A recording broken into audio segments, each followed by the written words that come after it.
Pues a ver, Carmen, ¿cómo empezamos? Primero continúa la montaña rusa, ¿no? ¿Cómo empezamos? Continúa la montaña rusa, ¿no? Hay plazos que un día antes se dice que se van a prorrogar, se suben aranceles por aquí y por allá, ¿no?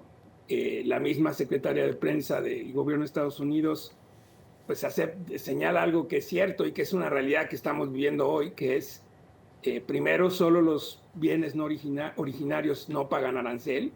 Y independientemente de eso, hay productos mexicanos que están pagando hasta 50% de arancel a la entrada de Estados Unidos. Me preocupa, Carmen, que Trump habla de un nuevo acuerdo, y esto está ligado con una declaración de Trump de hace unos días, donde hablaba que el TEMEC era un acuerdo transitorio, que igual ya no se requería, ¿no? Y esto va en sintonía con esta retórica de hacer acuerdos bilaterales. Como lo hizo con la Unión Europea y con otros países, Corea, estos son acuerdos escritos en una servilleta, ¿no? Donde no tenemos claros su alcance en términos, y si quieres ahorita platicamos de este tema de barreras no arancelarias, pero seguimos en la incertidumbre, y lo que preocupa es que un país como México, que es el país chico, pues tiene un instrumento que se llama el TEMEC, que firmó con Estados Unidos, que firmó con Trump, donde Estados Unidos se comprometió a un arancel cero y se comprometió a una serie de cosas que a la fecha no ha cumplido y que desgraciadamente el gobierno de México nunca ha señalado. Y cuando tú y yo conversamos antes de que se impusieran estos, una de las cosas que yo te comentaba era que lo primero que tenía que hacer el gobierno es salir a que había una violación clara del TEMEC, ¿no? Al subir estos aranceles, y pues seguimos sin escuchar esto, y obviamente se va complicando, se va complicando. Ahora no sabemos de qué habla con restricciones no arancelarias, no sabemos de qué está hablando con el tema del el acuerdo bilateral. Va a ser un acuerdo bilateral, van a sacar a Canadá en la jugada, en fin. Hay más incertidumbre que certidumbre, Carmen, y seguimos en esta montaña rusa que se complica. Montaña rusa, como dices, tal cual, Ricardo Ramírez. Bueno, antes de ir a la pausa, déjame detener esta parte que mencionaste. Efectivamente, es muy importante que en el mensaje de Donald Trump dice con toda claridad que México se comprometió, en pocas palabras, a eliminar de inmediato las barreras no arancelarias.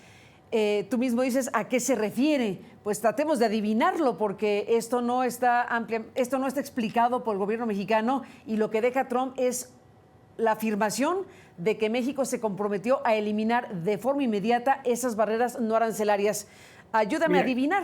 sí, mira, no, tratemos de adivinar, Carmen, pero seamos más en términos de dónde nos tomamos. Hace unos meses, hace unos días, el representante comercial de los Estados Unidos sacó un reporte sobre barreras al comercio de todos los países, y resulta más interesante lo que dicen de México. Y fíjate, Carmen, cómo aquí hay un discurso un poco contradictorio, inclusive de la parte de Estados Unidos, donde dice, y empieza antes de tocar las barreras no arancelarias, dice, el TEMEC mantiene aranceles ceros de los tres países, cosa que no es cierto hoy en la realidad. Y habla de un acuerdo moderno que incluye obligaciones robustas en varios rubros, ¿no? Y entonces habla de barreras no arancelarias. Y quizá, Carmen, a estos son las barreras no arancelarias que ha dicho Estados Unidos que tiene México. Y te voy a mencionar, es un listado, pero te voy a mencionar algunas.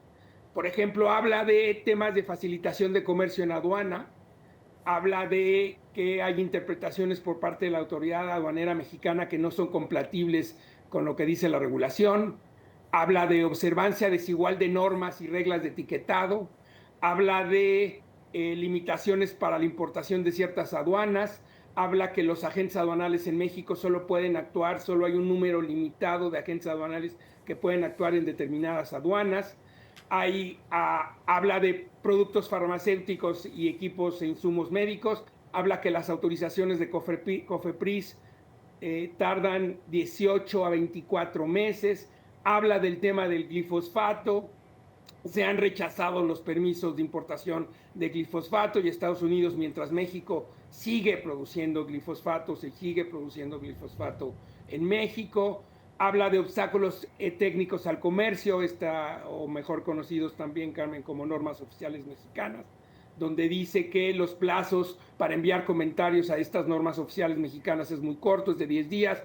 Habla de algodón genéticamente modificado, donde se están rechazando solicitudes para el cultivo de algodón transgénico en 2019 y 2020. Habla de productos de biotecnología y cita el panel que ganó Estados Unidos contra México. Y en muchas de estas, cuando habla de estas, Carmen, cita disposiciones del TEMEC.